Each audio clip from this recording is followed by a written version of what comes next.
Got my phone multitasking. I'm uploading another video at the same time. I got done rebuilding that power washer over there, power washer engine. It wasn't too bad, but I replaced a couple things, and also the pump is locked up for whatever reason. But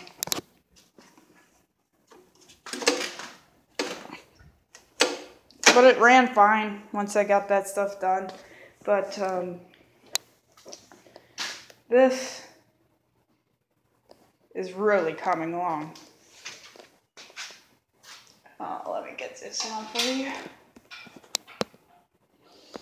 Sorry, it didn't have the light on.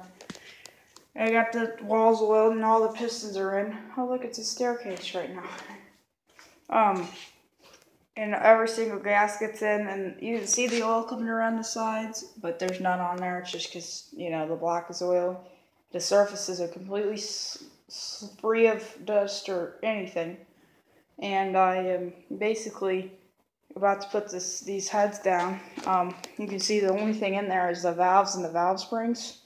Lifters are out and everything. It's been cleaned and refurbished. It's like brand new at this point. Same thing with the block. I got this cover on the back here with the JB Weld gasket they require you to put on the CVT bonding crap. Then I got a new oil crankshaft oil seal bearing in.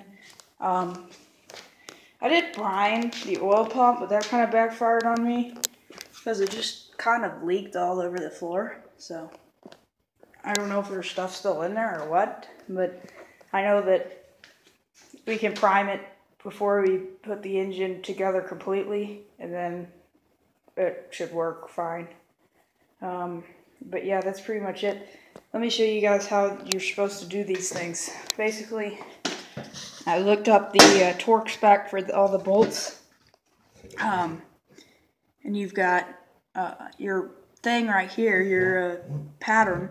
So you basically do this one at 30 pounds, 30 pounds, 30 pounds, 30 pounds, 30 pounds, 30 pounds, you know, you just go in that order, and once you got the 30 pounds, then you go 90 degrees past that, in that order, and then you repeat that process again and do 90 degrees more.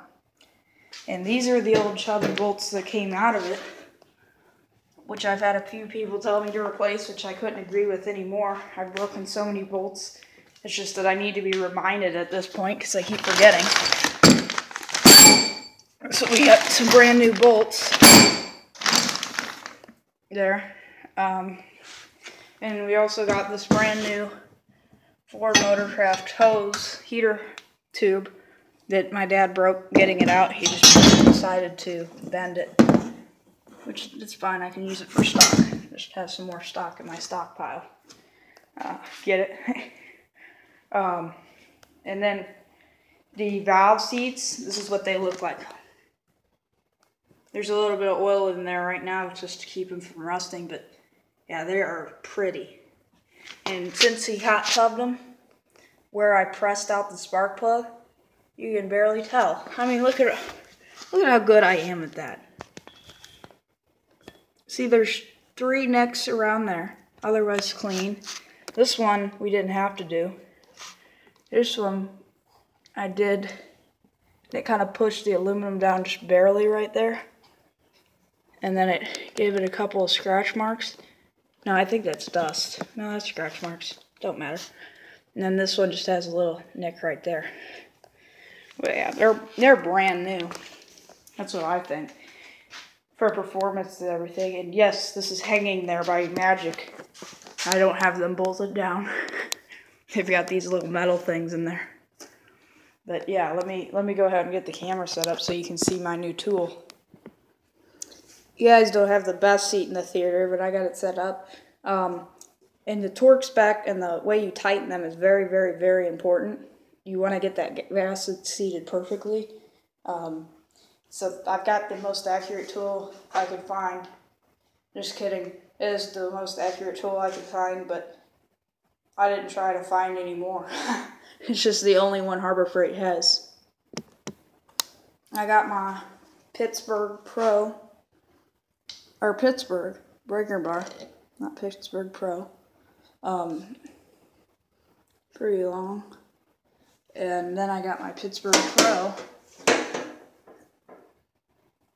this guy, which I'll show you what it does in a second. I got my big old 1/2 inch adapter for my drill so I can use my chubby impact sockets. I unpackaged these new motor bolts.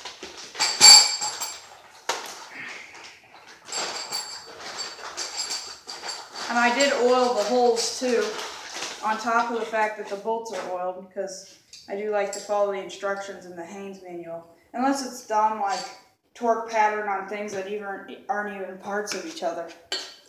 For example, the main bearings, they said to do that.